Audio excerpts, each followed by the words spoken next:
Welcome to another episode of Overlanding with Bruce, where in this episode, actually wait, just before we get started, I just want to thank all of you guys that have subscribed, the current subscribers and the new subscribers. Welcome, thank you.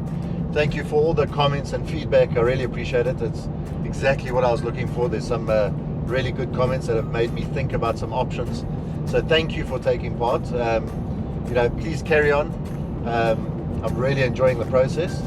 In this episode, we're going to cover the dual battery system that are fitted by G4 Outdoor Accessories. These guys, they do outstanding work. They've done all my vehicles and all my dual battery systems for the last 10, 12 years, or maybe even longer. I've never had a problem, and they do a top-class professional job, so I highly recommend them. They don't sponsor me, so don't get the wrong impression that I got a free battery system or dual battery system. No one sponsors me, unfortunately, but you're welcome to sponsor me. No, I'm joking. But G4 Accessories, they've fitted a dual battery system. I've also put in a front protection plate. Sorry, there's some monkeys on the road here. I've put in a Land Rover front protection plate to replace the plastic standard plate that they fit to all the new Defenders. And I've also put some recovery points on the rear, just in case I need to help recover someone, or if I need to be recovered. So it's always good to have proper recovery points. Let's talk a little bit about tyres. I went onto 4x4 community and did a little bit of research, and the guys took part there and asked them to measure standard tyre pressure. Use a tape measure, don't use calculations with tyre size. And all I wanted was to measure from the ground to the bottom of the rim with standard tyre pressures, and it was quite amazing, the results. On the Defender, the new Defender with the 20-inch rims, I found that it was 12 centimeters exactly on the dot. And I was quite surprised that some of the vehicles that are considered a lot better with 18-inch rims had very similar tire sizes, which I will show you guys a bit later. But right now I'm going to Breed's Neck Pass, which is just outside of Joburg. And the reason I'm going there is that I don't want you guys accusing me that my car is a bit of a garage queen. So we've traveled some back roads, some highways, some potholed roads. Land is filthy dirty, as I'll show you now, and it's great. We've been having a lot of fun. The fuel consumption sitting at 9.2 liters per 100 kilometers, which is amazing, and it says to me I can do 798 kilometers on a tank, which is even more amazing, because that means I need to carry less fuel on trips. So yeah, trip's been good so far. I'm hoping to get some good drone footage for you guys, and just some better footage in general. So I hope you enjoy this episode, and thank you again for everyone for taking part, subscribing, and doing all of that stuff that you're supposed to do on YouTube. I really appreciate it. Okay, we're starting with the dual battery system. This is Tino and Eddie from G4 Accessories. It's the only guys I trust to work on all my vehicles. They've done probably, I don't know, 5 or 6 of my vehicles. So the idea now is to remove the back seats to make space for the battery and everything will go under the floorboard. So we'll have a look later once they get done. And that's all the bits and pieces they're fitting. We're going with National Luna DC-to-DC system, which is very reliable, and Tina and Eddie have done a lot of those fitments. This is Eddie. Hi. How's it, Eddie? I'm good, and you? This is Tina. Hi. So the seats have been removed. There's parts all over the place, but they are organized. G4 make their own mounting bracket for the battery. I've decided to keep it to a 102 amp hour deep cycle battery, just to match the trailer batteries. On the rear there will be 2 Brad Harrison plugs, one to charge the battery in the trailer while traveling, and one for solar input so that I can charge the battery with solar power. Because the third row seats have been removed, there's actually a bit of a space in the floor now. So G4 make their own replacement floor, which is quite nice because I can actually mount a fridge slide to it now.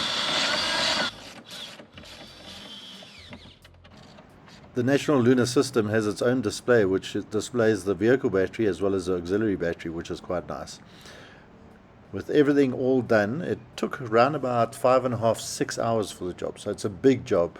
but really neatly done. I'm ecstatic about the way it turned out.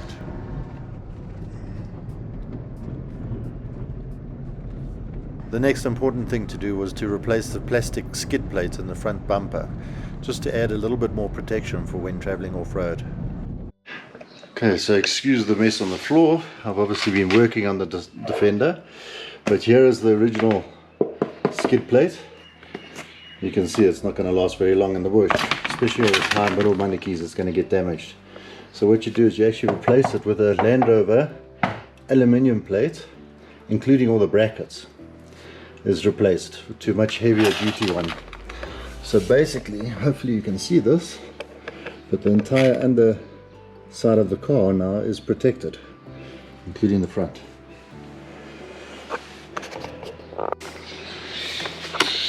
Okay, we have the ladder fitted, and we have some recovery points.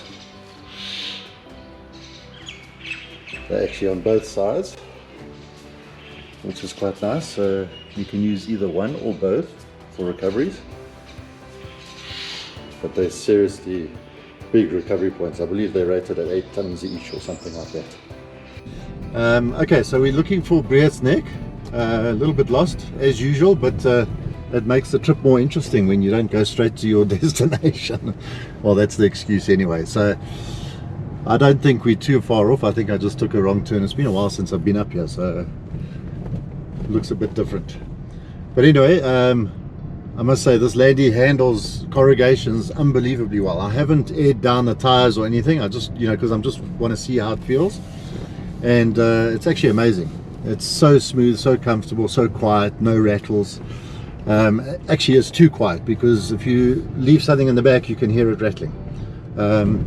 But that's probably the only negative at the moment. Okay, we're here on Breath's Neck, slowly making our way up. And geez, this car is very capable. We went through a few dongas, which I'll show you shortly, through ditches and everything, and I actually took the bad line just to see what the car would do, and I was actually very surprised at how good it is, even with these not so great tires. When I first bought this new Defender, everybody says, oh, but it's got 20-inch rims. So I went onto the 4x4 community forum, and I asked a few of the owners of various brands of vehicles to measure their tire profiles. It's not a very scientific experiment, but basically what I wanted is people to measure from the ground to the bottom of the rim, and not to use tire size as a calculator. The new Defender and its 20-inch rims has a tire profile of 12 centimeters. A Ranger, a Jimny, an Amarok, and a 200 VX also have tires that are 12 centimeters. Obviously they all have varying rim sizes, but all the tire profiles were 12 centimeters. A Hilux is 13 centimeters, a Fortuner 13 centimeters, and then a 70 series is 16 centimeters. The Discovery 4 with its 19-inch rims is 9.5 centimeters, and a Ford Everest is 10 centimeters. A lot of people put compromotive wheels onto their Discovery 3s and 4s because of the 18-inch profile. But what was interesting is that the compromotive tire size was 12.5 centimeters, only 0.5 centimeters higher than the new Defender profile with its 20-inch rims. A very interesting little exercise.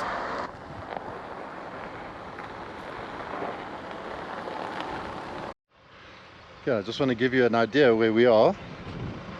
It's so hard to get the angle, but this is quite a hectic little trail. There's Ryan coming up now. Hey, Ryan's going to sleep so lekker tonight. He's been up and down these roads filming different angles, running up and down, backwards and forwards. I know you're not meant to film the cameraman, but I'm not very professional anyway, so that's fine.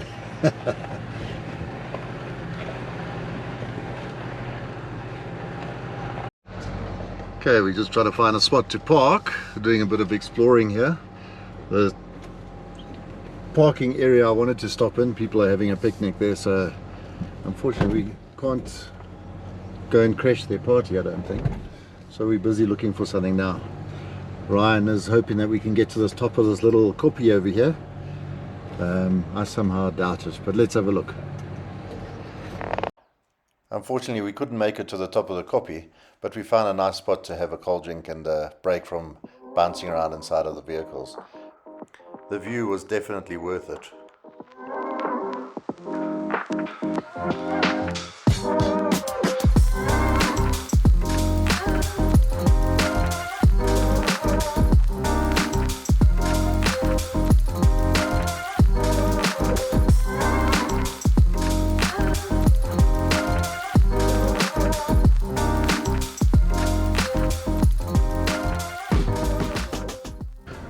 The route ended up being a lot tougher than we expected, with a lot of it being rock crawling, something that we don't really do when we're overlanding.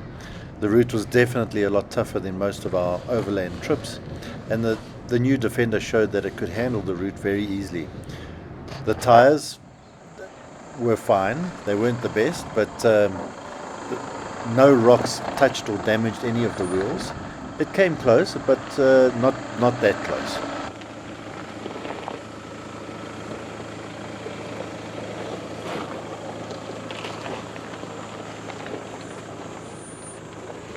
So after a day of 4x4ing with Ryan, which was great fun, testing the abilities of this car, I'm at the car wash.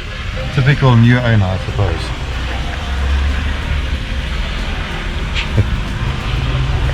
These guys think I'm weird now because I'm filming here.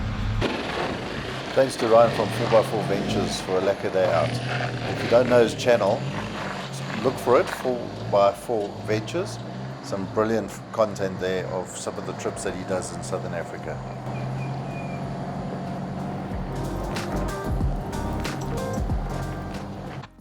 In the next episode, we're going to talk about how I mounted a VHF radio as well as its antenna. We're also going to be talking about rooftop tents. Which one do you think is best? What should I go for? And the reasons therefore. We also will talk about how we're going to mount the fridge and what fridge I'm going to run. And then lastly, we'll talk about what GPS and technology in the vehicle. So I hope you've enjoyed this episode. Until next time, thank you very much for all the support and your comments and your ideas. Please keep them coming. It really helps me a lot. Thank you.